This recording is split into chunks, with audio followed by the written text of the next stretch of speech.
Bismillahirrahmanirrahim. Assalamualaikum warahmatullahi wabarakatuh. Selamat sore rekan-rekan mahasiswa semuanya. Semoga kita semua selalu dalam keadaan sehat walafiat, diberikan kemudahan serta kelancaran ya dalam pelaksanaan perkuliahan kita maupun praktikum.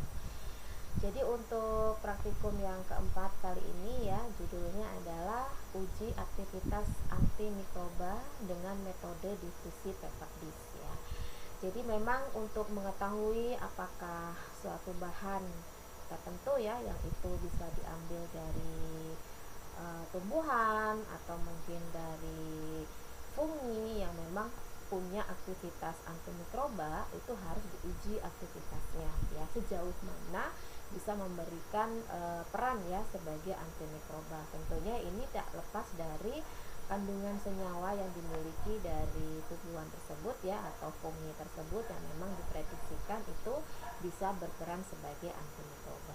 Oleh karena itu kita harus melakukan pemeriksaan lebih lanjut ya, apakah memang betul-betul satu tanaman tersebut itu bisa beraktivitas seperti antimikroba ya. Kalau memang betul-betul bisa, berarti kan ini bisa menjadi peluang besar ya untuk kedepannya dengan pengembangan tanaman-tanaman herbal yang itu bisa dijadikan antimikroba seperti itu. Antimikroba ini artinya masih luas ya, artinya memang senyawa yang bisa menghambat pertumbuhannya. Mungkin tidak hanya sekedar menghambat ya yang kita inginkan, tapi bisa membunuh mikroba tersebut sehingga bisa setara dengan antibiotik. Seperti itu yang bisa kita gunakan untuk pengobatan. Tapi kalau untuk antimikroba yang sifatnya itu untuk aktivitas sehari-hari ya, kita bisa menggunakannya seperti antiseptik ya, yang itu bisa kita ambil dari lingkungan kita sendiri, misalkan dari tanaman yang memang itu diprediksikan mengandung senyawa-senyawa aktif yang itu bersifat sebagai antimikroba. Oleh karena itu, dalam praktikum ini kita ingin mengetahui ya melalui video yang nanti akan saya share linknya, yang mana di situ dilakukan uji aktivitas antimikroba yang menggunakan metode difusi paper disk. Nah, metode difusi paper disk seperti apa nanti akan saya jelaskan secara singkat dan ringkas ya dalam penyampaian materi pengantar ini. Nah, sebelumnya apa sih tujuan praktikum kita kali ini ya? Jadi tujuan praktikum kita ini untuk mengetahui ada tidaknya aktivitas antimikroba suatu senyawa tumbuhan yang dilakukan secara difusi paper disk ya. Jadi sesuai dengan apa yang saya sebutkan di awal, bahwasanya untuk menentukan apakah tanaman tersebut memang betul-betul memiliki sifat antimikroba, oleh karena itu harus dilakukan pemeriksaan lebih lanjut. Jadi tidak hanya sekedar katanya. Oleh karena itu butuh yang namanya bukti ya, bukti yang real yang menunjukkan bahwa memang betul-betul kalau tanaman tersebut memiliki aktivitas antimikroba. Kemudian prinsip kerjanya. Nah, di sini kita menggunakan paper disk ya. Paper disk itu semacam kayak kertas cakram kecil ya, yang itu sebagai penanda. Nantinya paper disk itu akan diberikan bahan yang memang diprediksikan ada senyawa antimikrobanya, kemudian diletakkan di dalam plate yang memang sudah ada media kultur dan bakterinya. Logikanya seperti ini. Kalau misalkan di daerah sekitar dari paper disk itu ditumbuhi bakteri, berarti tidak ngaruh sama sekali ya, artinya bahan yang diberikan ke dalam si paper disk itu tadi. Tapi kalau sampai terbentuk ada zona bening ya di sekitar paper disk yang ditempelkan di plate yang berisi media kultur tersebut, itu berarti menandakan bahwa bakteri yang seharusnya tumbuh di area tersebut kok nggak tumbuh. Nah, berarti ada yang menghambat di sana. Jadi kemungkinan besar dengan adanya bahan yang bersifat antimikroba itulah yang menghambat pertumbuhan dari bakteri ya. Jadi prinsip kerjanya itu ingin mengetahui ya sebetulnya sejauh mana sih senyawa antimikroba itu terdifusi ke dalam media padat ya, yang mana di dalamnya sudah diberikan mikroba uji untuk mengetahui ya aktivitas dari antimikroba suatu bahan tertentu ya. Nah, metode difusi paper disk itu seperti apa sih? Nah, itu yang menjadi pertanyaannya. Sebetulnya metode difusi paper disk ini bukan satu-satunya ya, banyak. Kalau kalian mau searching juga boleh, banyak ya. Nah, ini yang saya sampaikan yang sifatnya adalah paper disk, yang mana metode ini untuk mengetahui aktivitas antibakteri ya, dengan adanya atau terbentuknya zona hambat ya di sekitar paper disk yang saya sebutkan tadi. Jadi kalau sampai terbentuk adanya zona hambat di sekitar paper disk itu berarti memang ada potensi terhadap bahan yang diberikan ke paper disk itu tadi, karena kan tidak ditumbuhi si bakteri, berarti ada yang menghambat di sana, yang kemungkinan besar itu mengandung senyawa antimikroba ya. Jadi zona hambat ini menandakan ya kalau di daerah tersebut tidak ditumbuhi bakteri, yang mana itu sudah diberikan bahan uji ya dengan konsentrasi tertentu, nanti disesuaikan dengan videonya berapa aja konsentrasinya. Yang kemudian zona hambat itu nanti diukur ya, diukur diameternya berapa. Otomatis dengan begitu kita akan tahu semakin lebar diameternya atau semakin besar diameternya, berarti zona hambat yang terbentuk itu juga semakin besar, dan itu menandakan bahwa kemampuan antimikroba yang diberikan itu bersifat kuat. Nah, begitu ya logikanya. Nah, sekarang kalian lihat pada gambar ini. Ini adalah salah satu contoh ya, plate yang berisi media kultur beserta bakterinya. Kan harusnya semua bakteri tumbuh nih di permukaan media yang telah diberikan ya. Tapi karena di sini diberikan paper disk ya, jadi yang putih-putih ini ya, A, B, C, D, E, ini adalah paper disk. Sekecil ini paper disk itu ya, yang kita kenal dengan istilah kertas cakram ya. Namun sebelum ditempelkan di media plate yang berisi kultur bakteri ya, sebelumnya kertas cakram ini dicelupkan pada bahan yang akan diujikan, yang itu memang berpotensi sebagai antimikroba ya, dengan berbagai konsentrasi tentunya ya. Nah, di sini ada kode A, kode B, kode C, kode D, dan kode E. Nah, yang paling lebar ini adalah kode A. Nah, kita lihat di sini adanya perbedaan antara area sebelah sini dengan area yang sebelah sini. Di sini jauh lebih bening ya, tidak sama dengan yang sebelah sini. Ini artinya apa? Berarti di area sini ini tidak ditumbuhi bakteri.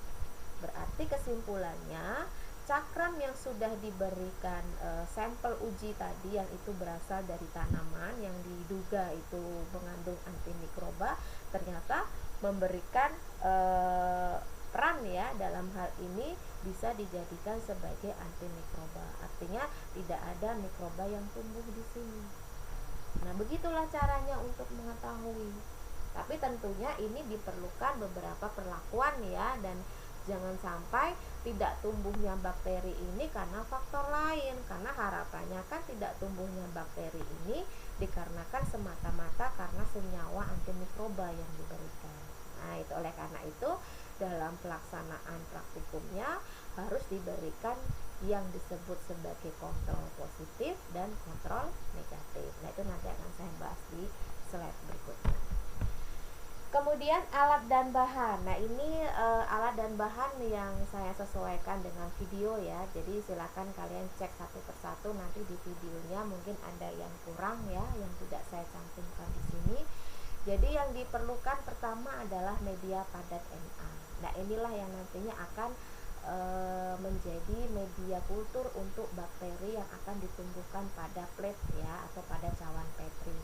Kemudian sampel tumbuhan. Nah, di sini penting sekali ya bagi kita untuk mengetahui secara real apakah suatu tanaman itu yang dikatakan memiliki fungsi sebagai antimikroba betul-betul memiliki sifat antimikroba. Nah, makanya jangan sampai kita mengatakan demikian kalau belum ada penelitiannya. Oleh karena itu harus berbasis penelitian. Ada belum yang sudah meneliti itu? Kalau belum, kita tidak boleh menyebutkannya sebagai senyawa antimikroba karena memang belum ada buktinya. Nah, salah satu untuk membuktikannya, kita bisa melakukan riset seperti ini atau penelitian seperti ini. Misalkan saya ingin mengetahui tanaman daun sirih, yang mana daun sirih itu kan banyak tuh yang bilang memiliki sifat antimikroba. Nah, kalau memang betul-betul bersifat antimikroba, baru kita bisa mengatakan bahwa daun sirih itu bersifat antimikroba. Tapi kalau belum ada penelitiannya, ya tidak boleh menyebutkan demikian ya. Jadi itu masih beranggapan yang bersifat katanya ya, karena memang belum ada penelitian lebih lanjut. Tapi kalau untuk daun sirih memang sudah banyak penelitian yang menyebutkan bahwa daun sirih itu mengandung senyawa-senyawa yang bersifat antimikroba. Bahkan ada merek-merek tertentu yang sudah menggunakan bahan daun sirih ya sebagai antiseptik atau antimikroba yang lainnya ya. Nah, oleh karena itu ini peluang besar ke depannya. Artinya banyak sekali potensi-potensi tanaman yang ada di sekitar kita yang ternyata memiliki sifat antimikroba. Nah, seperti teman kalian waktu itu yang mengikuti perlombaan ya, menggunakan daun binahong ya kalau nggak salah. Nah, itu sebagai antiseptik. Nah, itu bagus itu untuk dikembangkan. Mungkin selama ini sudah banyak yang meneliti untuk antimikroba dari binahong yang sudah terbukti ternyata memiliki senyawa yang bersifat antimikroba. Tapi untuk pengembangannya yang bisa digunakan berupa antiseptiknya yang siap pakai, nah itu yang belum. Nah, oleh karena itu harus dilakukan penelitian-penelitian lebih lanjut, mungkin dari segi kadarnya atau dari segi dosisnya yang sekiranya itu bisa dijadikan senyawa antimikroba yang aman ya untuk kita gunakan. Nah, itu kan potensi yang bagus ya untuk kita ke depan. Ya, semuanya itu berbasis herbal ya. Nah, itu jadi pada praktikum ini yang kalian nanti dapat lihat di video itu menggunakan sampel tumbuhan daun sirih ya. Kemudian sebagai kontrol positifnya kita menggunakan antibiotik amoxicillin. Nah, tadi kan saya menyebutkan jangan sampai zona hambat yang terbentuk atau zona bening yang terbentuk itu disebabkan karena selain si tanaman daun sirih ini. Nah, itu kan berarti sudah mempengaruhi hasil ya.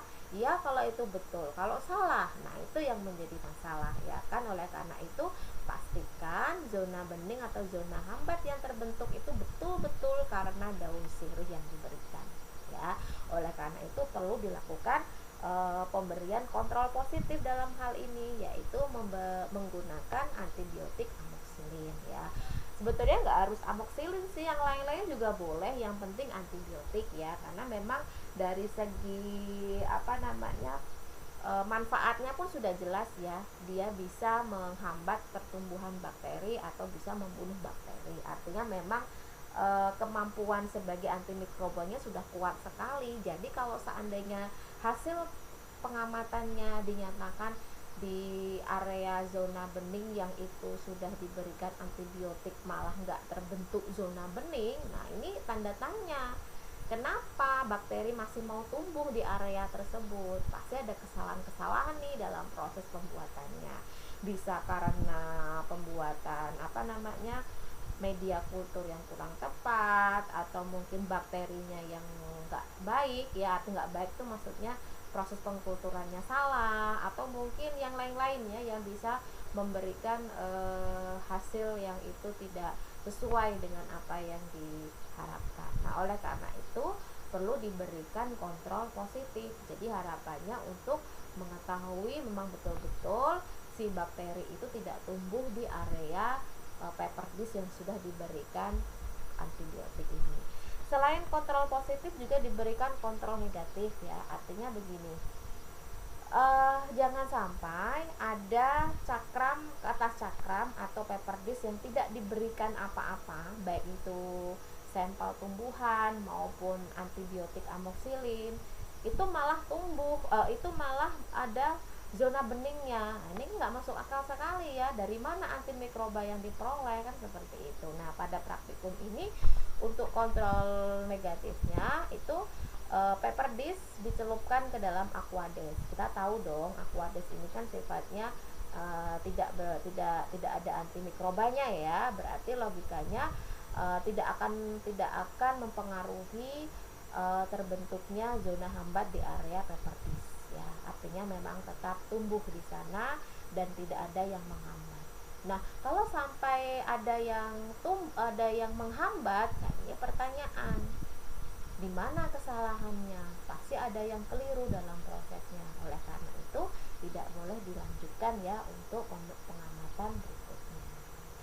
Kemudian ada larutan McFarlane ya dengan berbagai konsentrasi. Ini sebetulnya bukan dilibatkan dalam proses uji antimikrobalnya ya, tapi lebih ke kultur bakteri yang nantinya akan dikulturkan pada media padat. Karena harapannya kita mengetahui suspensi atau jumlah sel-sel yang ada di dalam kultur tersebut. Oleh karena itu kita harus mengukur turbiditas atau kekeruhannya, dan itu membutuhkan yang namanya McFarlane. Di video tidak dijelaskan ya bagaimana cara membuat larutan McFarlane, tapi dalam penjelasan singkat ini saya akan jelaskan supaya kalian minimal ada bayangan bagaimana cara membuatnya, yang itu memang sangat mutlak dibutuhkan ya dalam pemeriksaan uji antimikroba ini ya. Kemudian untuk bahan-bahannya butuh cawan Petri yang jelas semuanya dalam kondisi steril ya. Kemudian Bunsen, Erlenmeyer, kemudian tabung reaksi perak ya. Kemudian pinset dan kertas cakram ya. Karena kertas cakram itu ukurannya sekecil ini ya, kan nggak mungkin banget kita menggunakan alat pengambilnya itu yang gede ya. Otomatis kita membutuhkan alat yang bisa untuk menjepit supaya tidak mudah lepas dan mudah untuk meletakkan pada cawan Petri ya. Artinya memang kita butuh pinset dalam hal ini. Nah, itu untuk alat dan bahannya. Nah, sekarang untuk perhitungan larutan.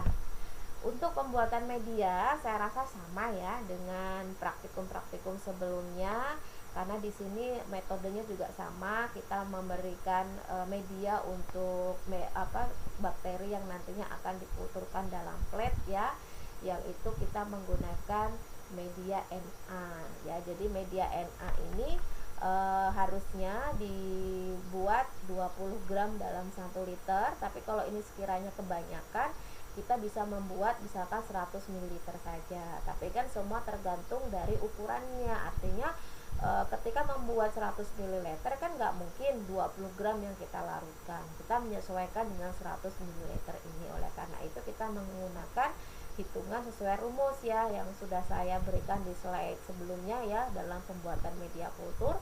Jadi 20 gram per 100 ml ya, karena dijadikan ml ini 1 liter sama dengan X gram. X ini yang kita cari per 100 ml, ini yang kita inginkan. Diperoleh 1000X sama dengan 2000 gram ya, hasil perkalian silang ini, sehingga diperoleh hasilnya X sama dengan 2 gram. Jadi untuk membuat media yang berukuran 100 ml itu membutuhkan 2 gram media Na padat yang nantinya akan dicairkan ya menggunakan aquades, kemudian dididihkan hingga mendidih dan baru siap dituangkan pada cawan Petri dan didiamkan beberapa saat, biarkan membeku, baru siap dijadikan media untuk bakteri yang nantinya akan diinokulasikan ke dalam cawan Petri. Sama ya untuk pembuatan medianya seperti pada praktikum-praktikum sebelumnya. Nah, sekarang saya masuk ke perhitungan McFarlane ya. Jadi ini belum masuk ke dalam pengujian antimikrobanya ya, tapi masih persiapan bahan dan alatnya. Jadi untuk perhitungan McFarlane di sini kalian harus tahu dulu ya McFarlane itu untuk apa. Jadi kita katakan McFarlane itu adalah standar ya. Jadi standar yang digunakan untuk mengetahui konsentrasi sel dalam suatu suspensi secara visual. Jadi kita ingin memperkirakan di dalam kultur itu tuh ada berapa bakteri yang ada di situ ya.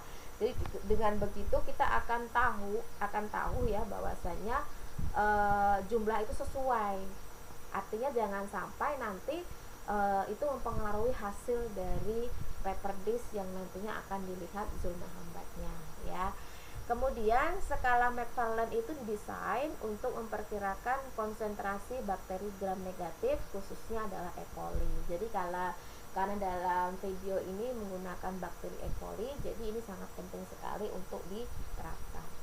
Bahan-bahannya ya, di sini ada 1% BaCl2, kemudian Aquades, kemudian 1% H2SO4 ya. Alat-alatnya rak tabung, bunsen, jarum ose, kemudian 12 tabung reaksi, pipet ukur, larutan BPS ya, sentrifugasi, media kultur cair ya, dan isolat bakteri yang akan digunakan. Nah, itu nantinya akan dilibatkan dalam proses pembuatan larutan standar ya McFarland untuk mengetahui konsentrasi sel dalam suspensi isolat bakteri yang digunakan ya. Nah, untuk pembuatan standar McFarland ini nggak ada di video, tapi nanti saya tetap minta ya dalam laporan resminya, meskipun tidak ada di video ya, karena di video itu ditugaskan pada mahasiswa masing-masing, jadi itu tugas dari kalian ya, dan ini saya baik hati sekali untuk memberikan proses bagaimana pembuatannya, tinggal kalian pahami dan sehingga lebih mudah untuk menuliskannya di laporan resminya. Jadi untuk pembuatan standar McFarland di sini disiapkan 11 tabung reaksi ya, plus dengan rak tabungnya, dan dilabeli sesuai dengan skala McFarland itu terlihat pada tabel 1 ya. Jadi ini. Jadi 11 tabung reaksi itu diberikan label 0,5, 1, 2, 3, 4, 5 dan seterusnya sampai 10. Jadi totalnya ada 11 tabung reaksi ya. Kemudian setiap tabung diisi menggunakan larutan 1% BaCl2 dan 1% H2SO4 sesuai dengan standar McFarland pada tabel 2. Jangan keliru. Nah, ini. Jadi untuk yang diberikan label 0,5 ya. Jadi komposisi bahannya 0,05 ml BaCl2 dalam 9,95 ml H2SO4. Nah, itu untuk yang 0,5. Kalau yang satu itu 0,1 ml BaCl2 dalam 9,9 ml H2SO4. Begitu dengan yang 3 sampai 10 sesuai dengan komposisi ini dimasukkan ke dalam tabung reaksi sesuai dengan labelnya masing-masing dan tidak boleh salah. Karena ketika saya menyebut 4, label 4, maka isinya adalah 0,4 ml BaCl2 dalam 9,6 ml H2SO4. Tidak boleh yang lain, karena ini nanti akan menentukan mana yang sesuai dengan kultur yang kita gunakan ya. Kemudian setelah pembuatan standar McFarland selesai, baru kita pembuatan kultur bakteri. Yang pertama, siapkan satu tabung yang berisi 10 ml media kultur cair. Jadi tabung yang sudah berisi 10 ml media kultur cair ya, sudah dihitung di sana. Kemudian bahan isolat bakteri atau dari kultur bakteri yang sifatnya murni diambil menggunakan jarum ose ya. Kemudian dikulturkan pada media, dimasukkan ke dalam media yang berisi 10 ml ini tadi. Ingat, semuanya dilakukan dalam kondisi aseptis. Seperti apa yang sudah kalian lihat pada teknik isolasi, itu sama, metodenya juga sama ketika akan mengkulturkan bakteri. Bedanya kalau ini menggunakan media cair ya, artinya lebih mudah sebetulnya ya. Artinya memang si bakteri tersebut itu dipindahkan ke dalam tabung yang berisi media cair. Kemudian setelah dimasukkan menggunakan jarum ose ya, semua dilakukan secara aseptis. Kemudian dikulturkan ya dan diinkubasi selama 24 jam. 24 jam itu si bakteri akan menunjukkan pertumbuhan ya, yang artinya di sana akan banyak jumlah bakteri yang tumbuh. Kemudian disentrifugasi ya dengan alat khusus yang disebut sentrifugasi pada kecepatan 1500 rpm selama 3 menit ya. Setelah itu supernatan dibuang. Kalau kalian masih bingung ya mana supernatan, jadi kalau pada proses sentrifugasi, jadi sentrifugasi untuk memisahkan ya berdasarkan berat molekulnya. Jadi kalau dia lebih berat itu akan turun ke bawah seperti ini ya, atau kita kenal dengan istilah endapan. Nah, dalam bahasa labnya kita kenal dengan precipitat ya. Sedangkan supernatant itu adalah yang lebih ringan. Nah, ini dibuang nih. Berarti kan tidak ada kandungan seperti endapan ini yang bobotnya lebih besar. Jadi pemisahannya seperti ini berdasarkan bobotnya. Kemudian endapan ini selanjutnya ditambahkan larutan BPS. Larutan BPS ini adalah fosfat buffer saline solution ya, yang sampai volumenya sama sebelum supernatant dibuang. Jadi kalau awalnya segini ya, misalkan 10 ml, nah setelah supernatannya dibuang kan tinggal segini. Nah, ditambahkan BPS yang jumlah akhirnya sama sebelum supernatant itu dibuang ya. Nah, inilah untuk proses pembuatan kultur bakteri maksud saya. Nah, sekarang untuk mengetahui kekeruhannya, turbiditasnya ya, setelah dibuat kultur bakterinya, dibuat standar Macfarlane-nya, baru sekarang untuk pengamatan kekeruhan. Nah, di sini pengamatan dilakukan dengan membandingkan antara turbiditas kultur bakteri dengan standar Macfarlane dari 0,5 sampai 10. Nah, ini dibandingkan ini. Nah, ini ya, 0,5 sampai 10 dibandingkan semua. Yang kemudian pilihlah standar Macfarlane mana yang memiliki turbiditas sama dengan turbiditas bakteri. Nah, tadi kan sudah membuat kultur bakteri ya, yang diberikan larutan BPS ini kan. Kemudian dibandingkan mana yang memiliki kesamaan kekeruhannya, apakah di 0,5, apakah 1, apakah 2, apakah 3. Nah, ini memang pure berdasarkan visual ya, pengamatan kita dari tingkat kekeruhannya yang ada. Nah, saya berikan contoh di sini. Misalnya, apabila turbiditas bakteri sama dengan standar Macfarlane nomor 2 ya, berarti kepadatan bakterinya itu 600 kali 10 pangkat 6 ml ya. Misalkan nih, oh ternyata kultur bakterinya tingkat kekeruhannya sama di nomor 2 ini, di tabung reaksi nomor 2. Berarti dia memiliki jumlah bakteri berkisar antara 600 kali 10 pangkat 6 per mililiter.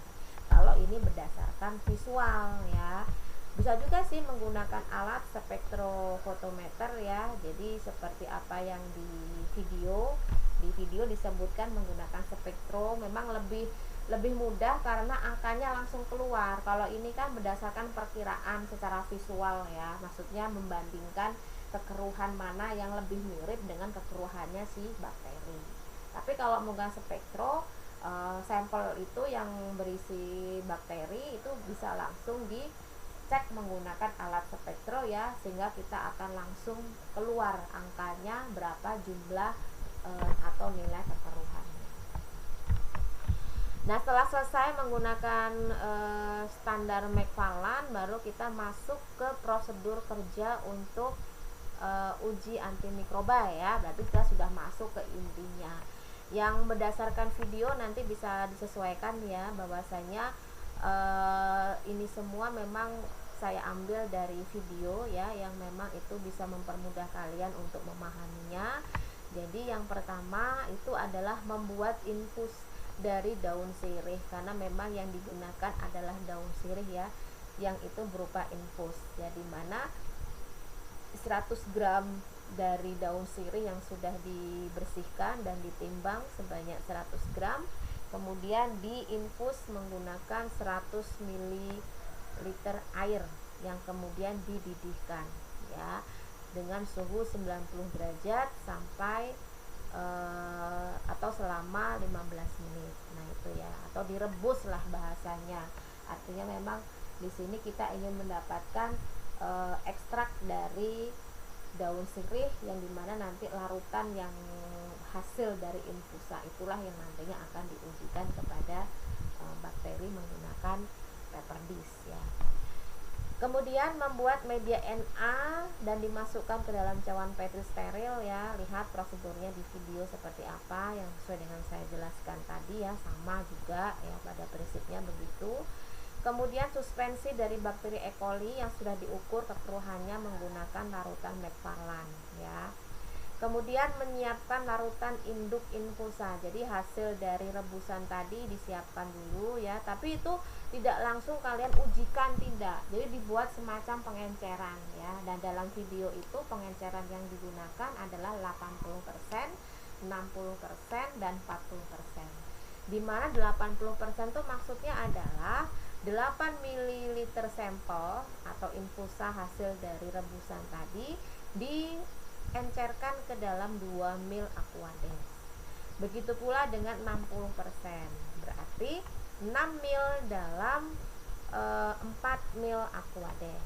Begitu pula dengan 40%, berarti 4 ml sampel ke dalam 6 ml Aquades. Jadi totalnya adalah 100% ya. Karena di sini menggunakan 80, 60 dan 40, begitulah caranya. Tapi kalau mau menggunakan 30 juga boleh. Berarti 3 ml dalam 7 ml Aquades. Karena kita mengikuti prosedur yang ada di video, jadi kita ikuti pengenceran yang di video. Kemudian goreskan bakteri E. coli pada media Na di dalam cawan Petri. Lihat bagaimana caranya yang ada di video itu menggoreskan bakteri ke E. coli-nya, ke E. coli ke media Na-nya. Menggunakan metode apa? Ya, menggunakan metode gores apa? Apakah gores T atau gores kuadran ya, atau gores sinambung dan lain-lain. Coba dilihat ya, menggunakan metode gores apa.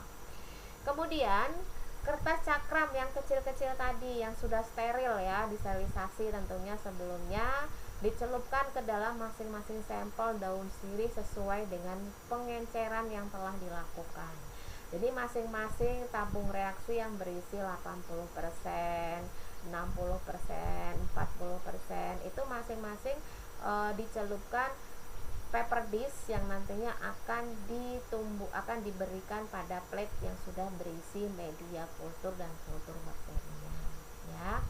Setelah itu masukkan kertas cakram yang sudah dicelupkan tersebut ke media Na di cawan Petri sesuai dengan tanda pengenceran masing-masing. Nah, di video sudah dijelaskan ya tanda-tandanya, ada yang 80%, ada yang 60%, ada yang 40%. Nah, semuanya dilakukan sebanyak 3 kali pengulangan. Nah, ini untuk mengurangi bias ya, bias hasil. Jadi kalau sudah 3 kali pengulangan kan lebih memudahkan kita untuk melihat valid tidaknya hasil yang diperoleh, seperti itu ya.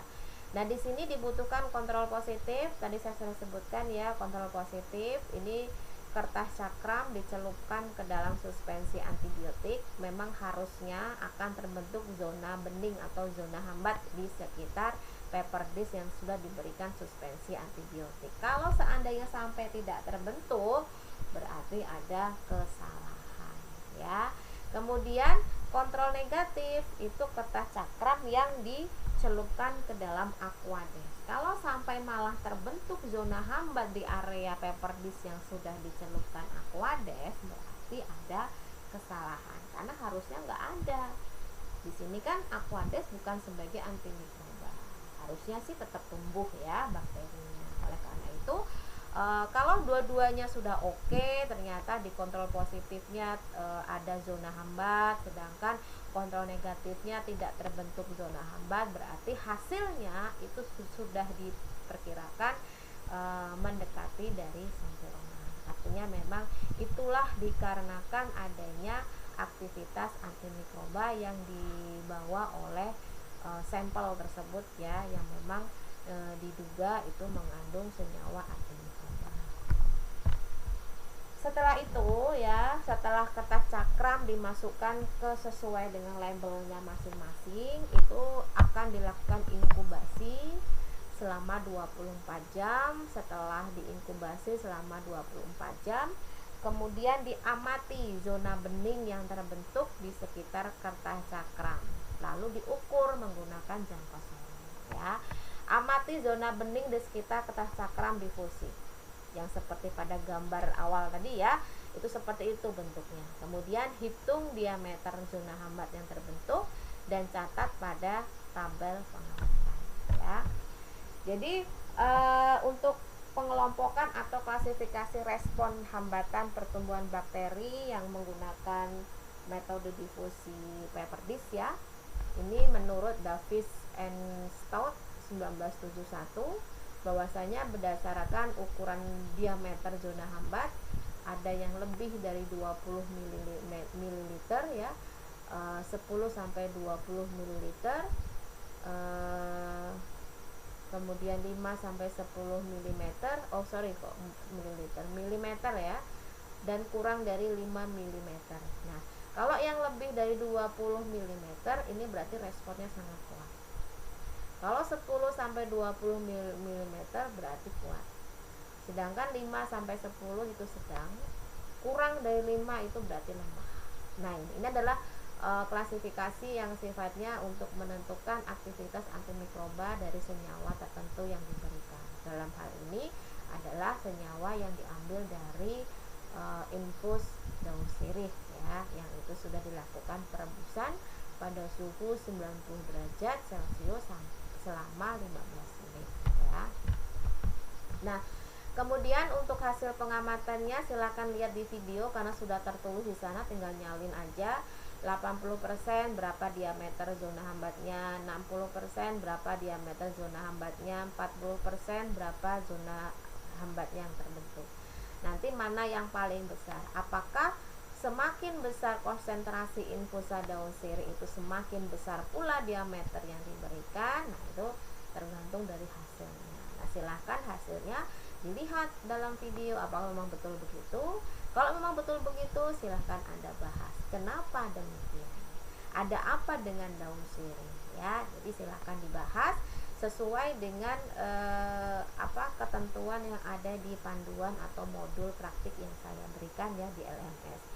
Jadi di LMS itu akan saya berikan pertama video ya, tutorial untuk uji antimikroba daun sirih ini menggunakan metode difusi paper dish. Kemudian yang kedua, video tutorial mengukur zona hambat menggunakan jangka sorong ya. Jadi dilihat betul-betul bagaimana cara mengukurnya sehingga diperoleh misalkan kok bisa zona hambatnya sebesar 20 mm misalkan, itu cara menghitungnya bagaimana. Silakan Anda pelajari di sana ya. Dan yang ketiga adalah panduan. Jadi panduan itu seperti sebelum-sebelumnya, silahkan Anda perbaiki dari dasar teorinya, silakan Anda cari-cari lagi dari referensi yang lain, kemudian cara kerjanya, kemudian alat bahannya sesuai dengan video ya, dan pembahasannya. Jadi pembahasan itu sudah saya kasih poin-poin yang perlu ditekankan dalam pembahasan laporan resminya. Jadi jangan sampai ada yang terlewat. Kalau ditambahkan malah nggak apa-apa, tapi kalau terlewat ini yang nggak boleh ya. Itu minimal, batas minimal. Maksimalnya saya bebaskan kalau memang ada bagian-bagian yang perlu ditambahkan dalam pembahasan yang itu masih nyambung dengan judul praktiknya ya. Jadi itu yang dapat saya sampaikan terkait pengantar praktikum kita yang berjudul uji aktivitas antimikroba dengan metode difusi paper dish ya. Jadi seperti itulah caranya, sehingga dengan adanya hasil tersebut semakin membuat kita percaya dan yakin bahwasanya memang daun sirih itu memiliki aktivitas antimikroba. Oke, itu ya yang dapat saya sampaikan. Pahami betul penjelasan video saya, dan kalau ada yang tidak paham coba diulang lagi penjelasannya. Dan kalau ada yang memang belum saya jelaskan tapi itu menjadi pertanyaan kalian, baru boleh tanyakan ke grup ya, melalui grup biar semuanya tahu itu dari pembahasannya seperti apa, itu bisa disampaikan di sana ya. Tapi jangan menanyakan yang sudah saya jelaskan, artinya memang harus kalian pahami betul. Bila perlu saya lebih suka kalau kalian itu kreatif ya, artinya cari-cari referensi bahkan dari YouTube lain ya, yang itu linknya bisa kalian cari sendiri, kan banyak banget nih judulnya, kalian ketik aja di situ sudah banyak ya. Kenapa saya memilih link itu ya, meskipun link itu sebetulnya sulit sekali ya untuk mencari video yang seperti apa yang saya inginkan, tapi itu mendekati lah, minimal mendekati, karena saya ingin kalian juga paham bagaimana cara perhitungannya, bagaimana cara perlakuannya, bahkan penjelasannya, dan itu lebih rinci, dan harapannya bisa mewakili minimal dari pertemuan kita secara tatap muka atau secara langsung ya, minimal mewakili kalau memang belum secara maksimalnya. Oke, itu dari saya. Terima kasih, selamat sore dan selamat belajar, dan selamat mempersiapkan untuk laporan sementaranya. Itu dari saya juga. Saya akhiri. Assalamualaikum warahmatullahi wabarakatuh.